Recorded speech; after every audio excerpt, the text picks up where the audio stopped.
Muy buenos días, tengan apreciables alumnas y alumnos. Les pido por favor si me pueden indicar si me escuchan bien o existe algún problema en la comunicación. Yo sí le escucho, maestra. Excelente.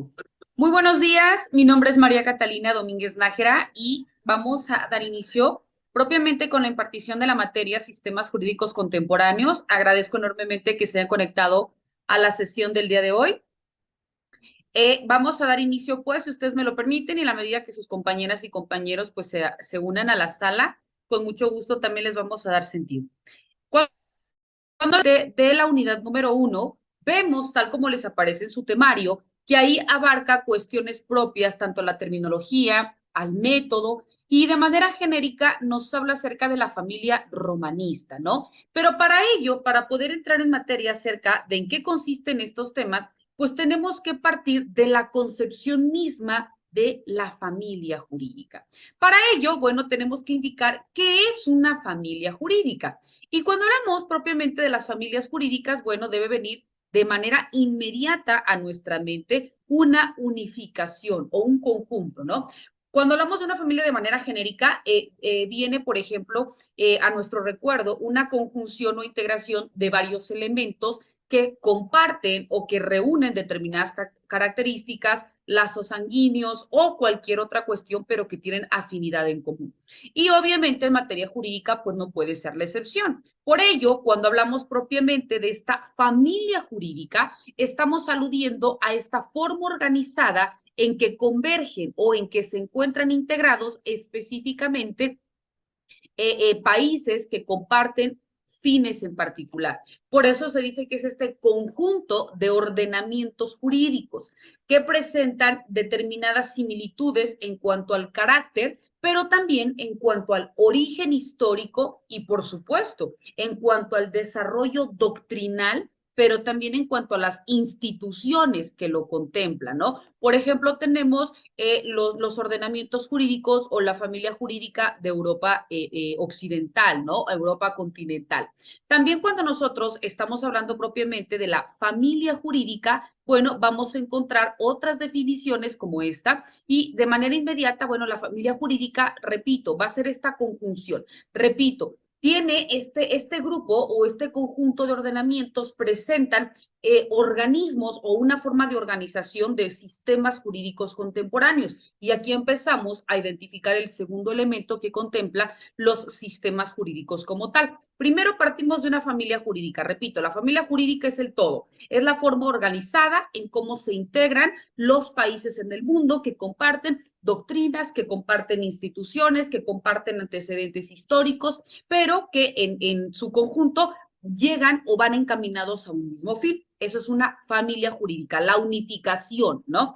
Y de ello nos dice que surge o emana lo que son propiamente, como te decía, los sistemas jurídicos. Por ello se dice pues que la familia jurídica es esta forma de organización que tiene como elemento el estudio de aquellos sistemas jurídicos contemporáneos, los cuales se pueden agrupar en supranacionales denominados familia. Y para ello existen diferentes categorías que pueden ser identificadas tanto dentro de un derecho positivo, pero también en cuanto a determinados criterios de clasificación en las categorías. Por eso, cuando nosotros estemos hablando de la familia jurídica, emana una definición de John Merriman, específicamente hablando.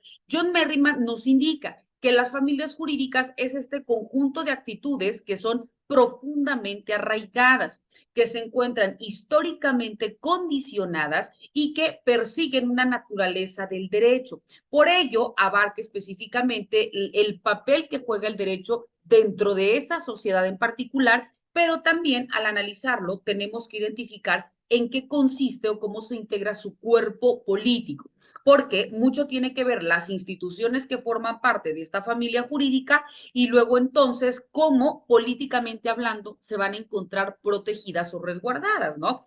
Ejemplo, si hablamos del sistema de la familia jurídica, y específicamente del sistema jurídico, la familia es el todo. El sistema jurídico es parte de la familia. ¿Por qué? Porque si yo hablo de un sistema jurídico específicamente dentro de México, es cómo se encuentra depositado, ¿no? O dividido los sistemas dentro de nuestro territorio. Y ahí te puedo decir cómo se integra jurídicamente en nuestro país. Pues hablamos de la ley, de la jurisprudencia, de la doctrina, de la costumbre, de los principios generales del derecho, ¿no? Obviamente se encuentran inmersos también los tratados internacionales, pero aquí estamos hablando pues de este sistema jurídico, de esta forma de organización que rige el derecho positivo mexicano como parte de un sistema jurídico. Y a su vez, el sistema jurídico forma parte de una familia jurídica. Por eso, aquí, como te decía, parte pues o contempla, aparte del papel del derecho que juega dentro de una sociedad, pues también se encuentra muy entrelazado el papel político, ¿no? El cuerpo político que en un momento dado rige dentro de esa colectividad. Y obviamente el conjunto de los sistemas jurídicos o sistemas legales que se están marcando y que forman o se deben hacer valer para poder aplicarse, estudiarse, perfeccionarse y en un momento dado estudiar propiamente el derecho. Bueno, pero para que nosotros podamos identificar de una manera mucho más clara en qué consiste el sistema jurídico, es importante tomar en consideración aquellas particularidades, esencias o criterios que en un momento dado conforman un sistema jurídico. Y para ello, bueno, un elemento importante a tomar en consideración son los orígenes históricos.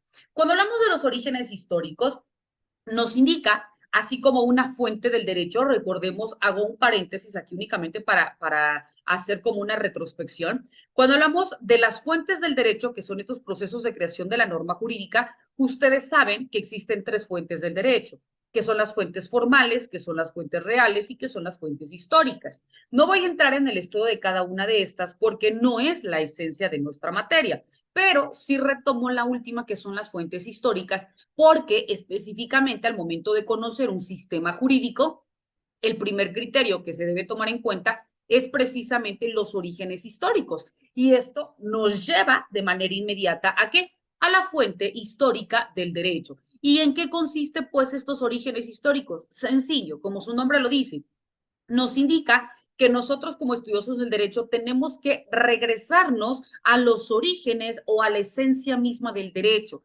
para conocer luego entonces el porqué de su creación, cómo se empezó a utilizar, cuáles fueron las formas de incidencia dentro de los territorios, ¿no? Y aquí hago también otro paréntesis, nos remotamos, por ejemplo, si hablamos del derecho positivo mexicano, ¿dónde encuentra su cuna del derecho? Pues obviamente en Roma, ¿no? ¿Por qué creen ustedes que existe el derecho romano? Porque es el derecho que sirve de base para la creación las instituciones jurídicas y no únicamente en Roma, sino que sirve como estandarte o como punta de lanza para la legislación de los demás países en el mundo y obviamente México no podía ser la excepción.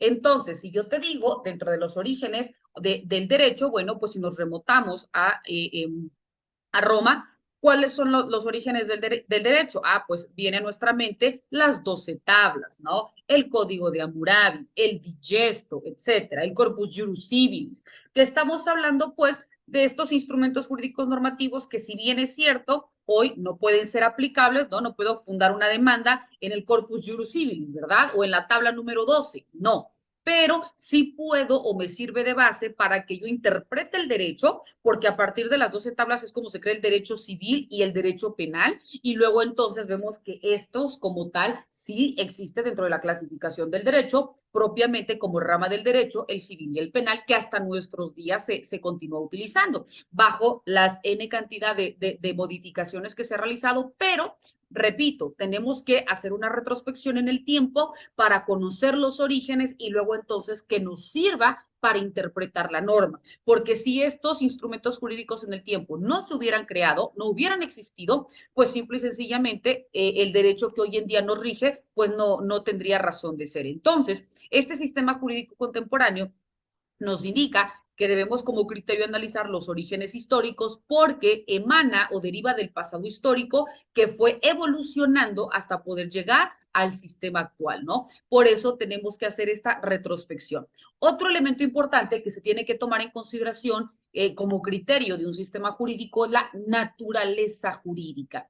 Cuando hablamos de la naturaleza jurídica, la naturaleza, como su nombre lo indica, es propiamente la esencia, ¿no? Aquello que debe ser entendido. Y por ello hablamos de esta forma conjunta de entender aquellos procesos de creación de la norma jurídica que han sido conocidos y que son la fuente formal del derecho. ¿Por qué? Porque está integrado por principios metajurídicos de los sistemas, por fundamentos filosóficos, por cuestiones filosóficas, políticas, ideológicas y sociales. Por ello, por ejemplo, cuando hablamos de la naturaleza jurídica, ahora sí, ya entra propiamente las fuentes del derecho, ¿no? Por ejemplo, ¿cuáles son nuestras fuentes del derecho? Primero, como hace rato te decía, fuentes formales, fuentes reales y fuentes históricas, pero de cada una de estas emana, ¿no? En los sistemas jurídicos que tenemos. Por ejemplo, tenemos la ley, ¿no? Que en nuestro territorio mexicano la ley es la base o la esencia que rige nuestro sistema jurídico,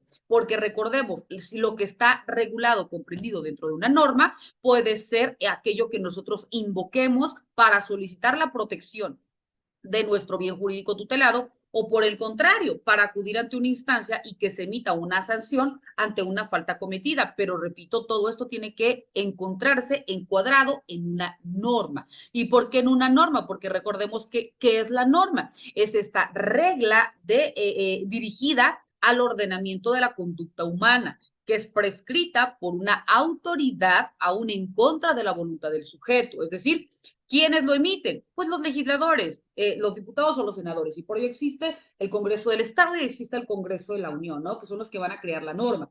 Pero no nos preguntan, a ver, María Catalina, ¿tú estás conforme con este tipo penal o estás conforme con lo que se establece dentro del artículo 27 constitucional cuando hablamos de la ley en materia agraria o de materia de derecho a educación con el artículo 3º? O sea, no me lo preguntan, simplemente existen estas condicionantes o por qué se crea la norma, porque existe alguna desestabilidad social o en su defecto alguna cuestión real, actual o inminente que tiene que ser regulada y que luego entonces tiene que obrar dentro del derecho, porque recordemos, ¿qué nos dice una máxima jurídica? Lo que no está prohibido está permitido y lo que de manera literal no se encuentra regido por una norma, pues simple y sencillamente yo no puedo invocar o argumentar en ese sentido. Entonces, por eso se dice que la ley es la esencia misma de nuestro derecho y hablo, ojo, del territorio mexicano, porque pues tenemos, y lo vamos a ver más adelante, dentro de los sistemas jurídicos en el mundo, pues algunos ponderan otras formas de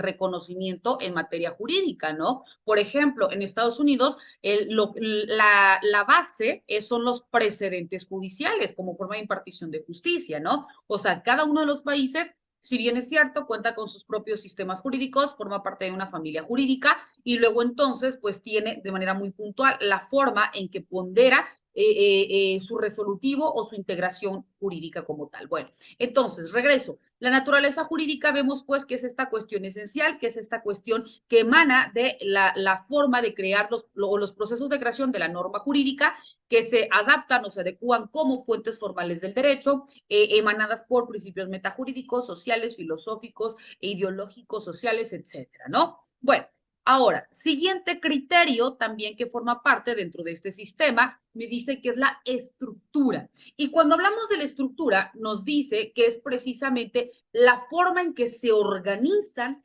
todas aquellas instituciones legales, ¿no? A través de sus características, a través de sus semejanzas, pero también a través de sus diferencias. ¿Por qué? Porque puede ser que existan, se me ocurre, principios jurídicos, pero dentro de estos principios jurídicos puede tener mayor operancia dentro de un sistema o del otro. O por ejemplo, nosotros, ¿no? Nuestra legislación, pues obviamente es propia, lo que nos regimos dentro de una norma que es la ley. Pero, pues, por ejemplo, los musulmanes, ¿no? Su primer instrumento, pues, es el Corán, la ley del Corán, lo que nosotros conocemos como la Biblia. Ellos adoran a un ser divino distinto y lo plasman a través del Corán, ¿no? Entonces, ellos, con lo que se encuentra plasmado, se rigen bajo este sistema de fe o este sistema religioso y para ellos, pues obviamente es como lo que dice, lo que tiene que realizarse y cualquier otra circunstancia va a ser sancionada, pero repito, conforme a lo que su Corán o este instrumento mandata. Para ambos, esa es, ¿qué cosa? Su ley. Pero por eso les decía, dentro de la estructura vamos a identificar cuáles son estas instituciones que existen dentro de cada familia jurídica y luego entonces analizar las características y también las diferencias entre una y otra, porque puede ser que yo diga, bueno, pues es que también su ley es la misma. No, si bien es cierto, manejan bajo ese rubro ley, pero tiene completamente otro sentido la forma en que administran o imparten justicia, ¿no? También es importante que cuando hablamos de la estructura, identifiquemos las divisiones que existen, ¿no? Por ejemplo, las ramas del derecho, el sistema judicial bajo el cual se van a resolver, ¿no? Y en ese sentido, ya identificado el sistema judicial, luego entonces las atribuciones y la jerarquía que dentro de cada sistema judicial se puede interpretar. Después, otro criterio es la operatividad.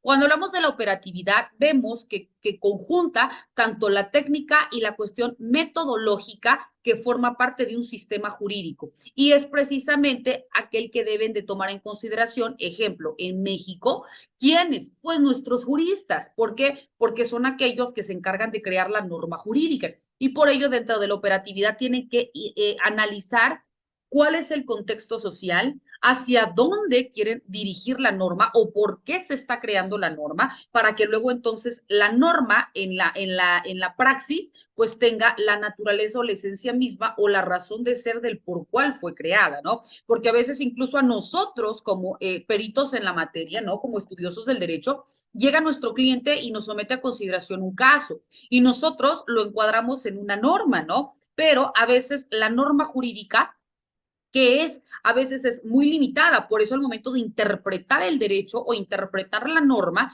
vemos que existe una forma distinta de interpretarlo. Aquellos alcances que nos facultan poder aplicar más allá de lo que el legislador quiso decir. Y por ello podemos conjuntar con jurisprudencias, con doctrinas, etcétera. ¿Por qué? Porque la norma es abierta. La norma te dice, es esto, pero tú puedes encuadrarlo o justificarlo, fundamentar o complementar con otra cuestión.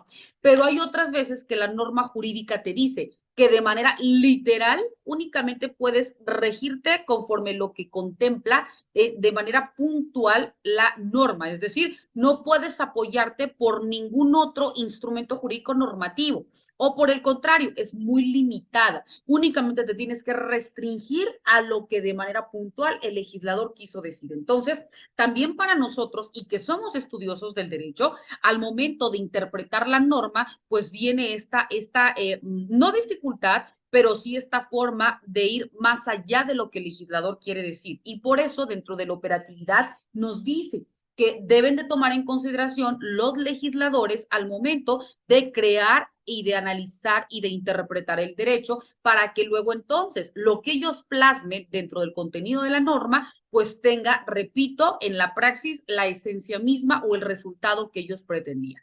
Después vemos que otro criterio dentro de los sistemas legales es la tradición intelectual.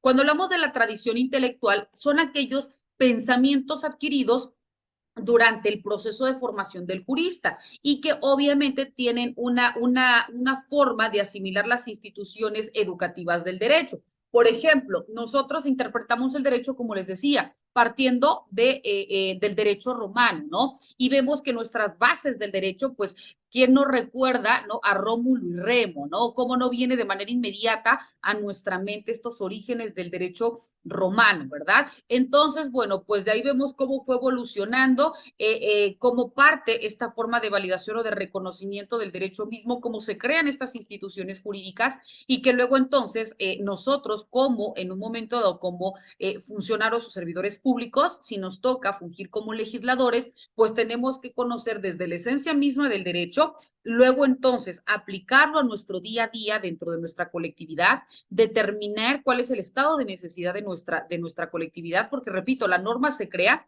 partiendo de un estado de necesidad, por eso existe dentro de las fuentes del derecho las fuentes reales. ¿Por qué? Porque el derecho se tiene que crear en cuanto a la necesidad actual, real e inminente que la misma colectividad te demanda. Y por ello, cuando abrogan leyes, es decir, cuando eliminan la norma jurídica o cuando se reforma, que es reformar, quitar una parte porque ya es inoperante y otra parte sí me sirve y complementarlo, ¿no? Esto es reformar. o crear una ley cuando simple y sencillamente no existen instrumentos jurídicos o normas como tal que vayan enfocadas en esta circunstancia que ahorita está generando un descontrol social y luego entonces por ello se crea la norma para que exista esta regulación. Te pongo un ejemplo. Anteriormente, pues no existía la protección de los delitos, más bien, no existía la protección de los datos, de los datos personales, o no existían los delitos cibernéticos. ¿Por qué? Porque simple y sencillamente, pues no existía el Internet, no existían estas compras a través del empleo de plataformas digitales, no existían las criptomonedas, no existía, por ejemplo, yo compro en Mercado Libre, te hago una transferencia o te doy o te pago desde mi banca móvil, entonces ahí pues obviamente pues estoy utilizando mis datos para que tú me envíes el producto, mi nombre, mi dirección, va incluido también el banco, la clave de acceso y demás, entonces puede darse un uso indebido de esta información. Entonces, aquí, ¿qué dice? Bueno, si antes no existía esta protección de datos personales, no existía esta protección de compraventa electrónica, bueno, pues ahora se tiene que crear porque estas necesidades actuales lo están demandando, ¿no? Y eso netamente como un ejemplo. ¿Y por qué puedes decir, bueno, y qué eso qué tiene que ver con los sistemas jurídicos? Mucho, porque cuando estamos hablando de la tradición intelectual como criterio de creación de la norma, me dice que el legislador debe de conocer tanto desde el origen el proceso evolutivo por el cual fue atravesando propiamente la colectividad y cómo evolucionó a la par el derecho para luego entonces determinar si existe un estado de necesidad de reformar la norma o por el contrario continúa de manera igualitaria o en su defecto se crea o se abroga lo que ya existe, ¿no? Bueno, cuando nosotros hablamos pues también de los sistemas jurídicos contemporáneos, es importante que nosotros también partamos. Ya conocemos que es una familia jurídica. Bueno, luego entonces ya vimos que es un sistema jurídico. Entonces, el sistema jurídico, ya para ir complementando, ¿qué es un sistema jurídico? Repito, es un conjunto de normas, de instituciones y de agentes que el derecho se le exige y que rigen un determinado territorio. El sistema se relaciona tanto con el diseño, con la aplicación, con el análisis y con la enseñanza de la legislación o del derecho, ¿no? También vemos que este sistema jurídico se puede interpretar como aquella serie de normas de tipo objetivo que tienen vigencia en un tiempo y en un espacio o en un lugar determinado. El sistema jurídico es regido por el propio Estado y es con la finalidad de favorecer la convivencia y por el contrario, y por el mismo sentido, regular la conducta del individuo para que viva plenamente en sociedad, ¿no? Porque recordemos que este es el fin último del derecho.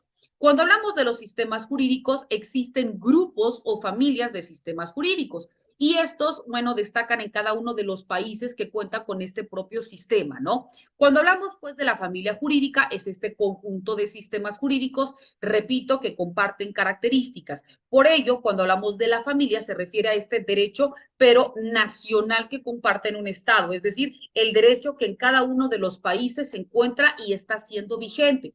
Por ello, también cuando hablamos de la familia, va a ser esta forma de reconocimiento del conjunto de sistemas jurídicos que van más allá de las fronteras. Aunque es un sistema nacional, ¿por qué? Porque es el que rige de manera interna en tu país, pero a su vez te dice que traspasa estas fronteras. ¿Por qué traspasa las fronteras? Porque no únicamente México puede encuadrarse dentro de esta familia, puede encontrarse también, se me ocurre, Chile, Perú, etcétera, ¿no? O sea, pueden compactar bajo la misma familia, pero su forma de regir dentro de su territorio, ahí sí puede variar, por eso es autónomo, o sea, no depende de nadie, ¿vale?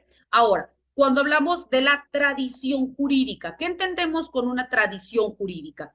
De manera primaria consistía en esta forma de entregar la materia, ¿no? O es decir, cuando nosotros estamos interpretando desde la cuestión espiritual, la cuestión religiosa y la cuestión legal de qué de lo que en un territorio existía, ¿no? Por ello se dice tradición jurídica. Más adelante va cambiando con qué con la costumbre jurídica, la nominación. Cuando hablamos de la costumbre jurídica, ¿qué es una costumbre? Es una práctica reiterada que transgeneracionalmente, al momento de repetirse, se toma como cierto, ¿no? Es importante que aquí identifiquemos y no nos confundamos, porque a veces muchos dicen, es que la costumbre se hace ley. No. Para que pueda ser una ley, nosotros como juristas o estudiosos del derecho sabemos que forzosamente tiene que pasar por procesos de creación y por procesos de validación de la norma. Una vez de que ya pasó por ambos procesos, luego entonces es publicada en el Diario Oficial de la Federación. Y hasta el momento que ya es publicada en el Diario Oficial de la Federación, empieza a surtir efectos o consecuencias jurídicas, en tanto que la costumbre pues nunca va a ser publicada en un diario oficial de la Federación porque si no pues sería una ley. Entonces no es cierto que la costumbre con el paso del tiempo se hace ley. La costumbre es costumbre, únicamente se va a distinguir porque, repito, transgeneracionalmente esta práctica se realiza y por ello se toma como cierta. Por eso vemos que la costumbre o la tradición jurídica es esta forma de adquirir el derecho real, ¿no? Y que en este caso, de manera muy puntual, hablamos del derecho real de propiedad y por ello se dice que consiste en entregar la posesión de la cosa para luego entonces transmitir la propiedad, ¿no? Bueno, es importante que también veamos que cuando hablamos de la tradición jurídica, existe también tradición jurídica occidental. ¿En qué consiste la tradición jurídica occidental? La tradición jurídica occidental se da específicamente en la tradición central de Occidente y es aquella que surge del encuentro de la filosofía griega, tanto en el derecho romano como con la fe cristiana, y que incluye específicamente un antecedente hebreo. Y ahí se materializa con la caída del imperio romano germánico y que va a dar origen propiamente en Europa. Por ello se dice que constituye el centro de la cultura de Occidente, en donde empieza a tener operancia y que se traslada durante todos los siglos y que no sufre ninguna transformación. Después viene la tradición jurídica oriental. Cuando hablamos de la tradición jurídica oriental, la tradición del derecho, vemos que esta tradición oriental se considera como la más antigua y que también en el mismo sentido es la que más ha sido adoptada por todos los países o por la mayoría de los países. Empieza en su nacimiento en el 450 a.C. y que surge en la forma de reconocimiento de la tradición jurídica dominante en la mayoría de los países de la Europa Oriental, donde incluye propiamente también la Unión Soviética. Aquí vemos que empieza a reconocerse también o empieza a tener tal poderío que también empezaron a adquirir esta forma de reconocimiento de la tradición los países del derecho socialista y empezaron también a compactar o a tomar en consideración las similitudes que tenían tanto con las fuentes de las culturas, pero también con los grupos étnicos. Y esto pues trajo un beneficio porque empiezan a facilitar la política colonial japonesa y empiezan a adaptar esta forma de reconocimiento. Por eso vemos que esta tradición, específicamente hablando de la oriental, se reconoce como este conjunto de actitudes que en un momento dado fueron arraigadas históricamente y que también fueron muy condicionadas acerca de la naturaleza del derecho y por consiguiente del papel que nosotros como individuos vivimos o tenemos dentro de una colectividad y en ese mismo sentido pues va de la mano con los cuerpos políticos, la forma de organización, de aplicación del derecho, de poder o de mando que se ejercía de manera particular en esos países, ¿no? Y por consiguiente, en cuanto a la organización y a la política de poder determinar un sistema legal o un sistema jurídico. Entonces, vemos pues que aquí empieza a tomar esta forma de la tradición oriental los Países Bajos, la forma de dominio o la forma de poder hacia no únicamente los ciudadanos, sino también en cuanto hacia la forma de impartir una justicia, ¿no? Y luego, ya que empezamos con estas similitudes o estas diferenciaciones que existen entre dos o más grupos o tradiciones, las orientales, las occidentales, etcétera, viene pues lo que conocemos como un derecho comparado. ¿Qué entendemos por un derecho comparado? Bueno, el derecho comparado, como su nombre lo dice, es este sistema que surge con el objeto de identificar los sistemas jurídicos, pero también de poder agruparlos en familias para que luego entonces exista un derecho común y que obviamente se plantean todos aquellos puntos de vista similares, pero también todos aquellos puntos que difieren y que luego entonces las familias o los países del mundo pues tienen que conocer tienen que validar y aunque no compactan, o sea, aunque no concuerden con las formas de gobierno, como tu país es autónomo y como tu país también tiene sus características, sus grupos étnicos, su ideología, su fe, etcétera. O sea, son lineamientos muy particulares. Yo como país no puedo prejuzgar o emitir un criterio de valor anticipado. Yo tengo que conocer tu historia para luego entonces yo determinar, porque esto da cabida también a que existan luego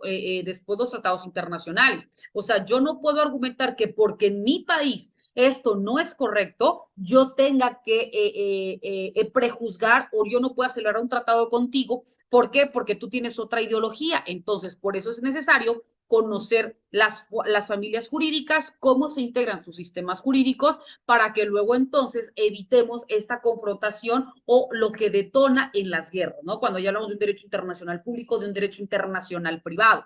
¿Por qué? Porque emana propiamente de este derecho. Y por ello, repito, surge este derecho comparado para conocer semejanzas y para conocer diferencias entre las familias jurídicas, entre los sistemas jurídicos, para luego entonces llegar a un derecho común, a una unificación y al reconocimiento, pero también a la validación de estas formas de impartición de justicia.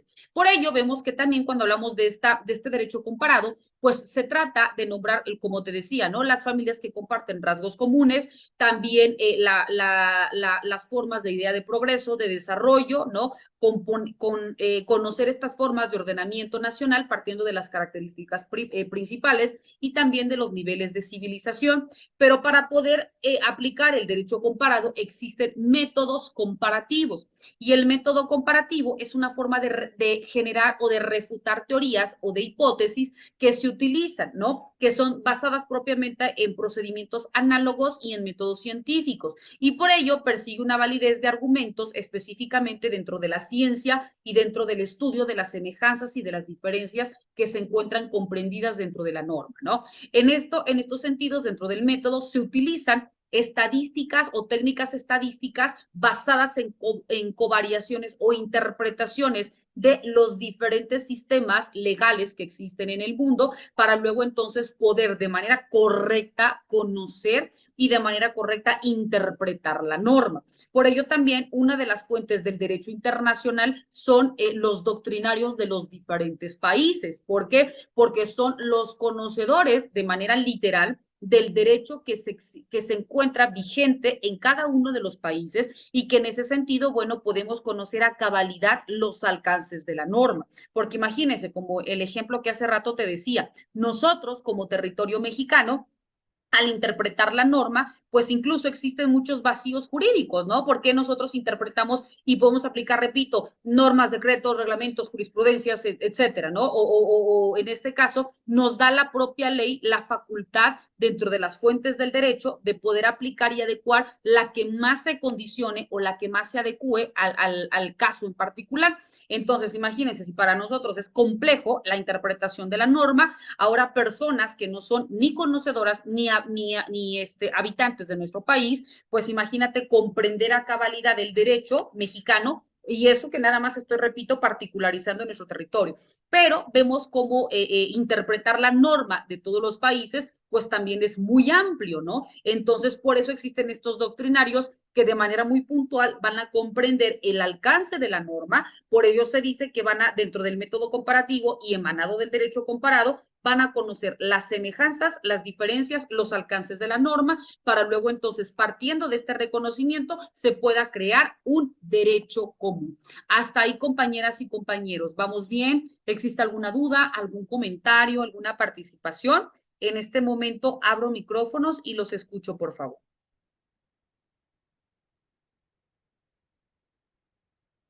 Hola, hola. Todo claro, maestra, todo claro. Buenos días. Perfecto, gracias. ¿Alguien más?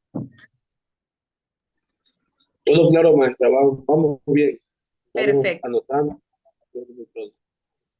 excelente, gracias. Perfecto. Bueno, entonces, una vez de que ya vimos propiamente qué es una familia jurídica, qué es un sistema jurídico, cuáles son los criterios para conocer los sistemas jurídicos, propiamente también el reconocimiento de las familias jurídicas y demás, vamos a entrar ahora a los sistemas jurídicos contemporáneos.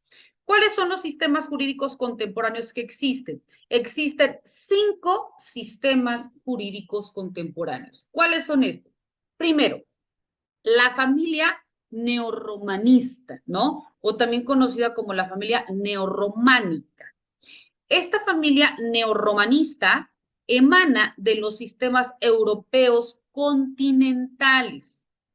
Comúnmente se encuentran los países que conforman Latinoamérica, los países escandinavos y latinoafricanos. Forman parte, repito, de la familia neorromanista. Más adelante vamos a entrar dentro del estudio de cada una de estas familias. Ahorita únicamente les estoy comentando de una manera genérica, ¿verdad? Como segunda familia dentro de este sistema jurídico contemporáneo, encontramos a la familia del common law, ¿no? Aquí es importante que identifiquemos que existe el common law y existe el civil law, ¿verdad? Bueno, cuando hablamos de la familia del common law, es aquella familia que se aboca en los sistemas anglosajones, en la cuestión o los países angloamericanos y en los países angloafricanos, ¿verdad? Después viene la familia socialista. Después tenemos a la familia de los sistemas religiosos. Esta familia de los sistemas religiosos es la familia islámica, los sistemas y conforman propiamente, como hace rato les decía, por ejemplo, los musulmanes, ¿no? Que se rigen bajo el Corán, que es como su Biblia, ¿no? El Corán, y que tienen esa profesión de fe, por eso entran dentro de los sistemas religiosos. Y luego entonces existe como última familia o último elemento que integra los sistemas jurídicos contemporáneos, los sistemas mixtos. ¿Por qué se denominan sistemas mixtos? Porque son países que dentro de su forma de reconocimiento o dentro de su forma de crear la norma, pues hagan de cuenta, ya encontramos cada una de las características de cada una de las familias, pero por ejemplo, yo país no encuadro ni en la neorromanista, ni en la del common law, ni en la de anglosajona, pero sí presento una característica de una característica de la otra y una característica de la otra. Entonces, como no me adecuo de manera literal en una familia y presento 2 o más características de distintas familias, entonces mi familia se denomina sistemas o familia mixta. ¿Por qué? Porque no encuadro dentro de una en particular. Entonces, no por ello me van a dejar fuera del reconocimiento de un sistema jurídico contemporáneo, porque tienen que respetar mi forma de reconocimiento, mi forma de impartición de justicia y mi forma de creación de fuentes, pero dentro de este reconocimiento, pues también todo el resto del mundo tiene que conocer cómo me estoy rigiendo y también los alcances que cada una de las instituciones que en este caso crea o está conformando mi sistema jurídico, pues tiene, ¿no? Entonces, en ese mismo sentido, repito, por eso es que encuadra dentro de la nominación de sistemas mixtos. Compañera y compañero, me está marcando la plataforma que me queda menos de un minuto para que me cierre la plataforma. Entonces, yo les pido, por favor, que en cuanto me cierre, vamos a esperar unos 5 minutos porque en lo que termina de grabar, porque recordemos que esta sesión está siendo grabada, para que termine de grabar y luego entonces les pido en la medida de sus posibilidades y después nos podemos volver a conectar. Ya no les robo mucho tiempo, únicamente para que vayamos finalizando nuestra sesión del día de hoy. Va a ser con la misma contraseña y con la misma clave de acceso. ¿Les parece bien? Sí, claro que sí, maestra.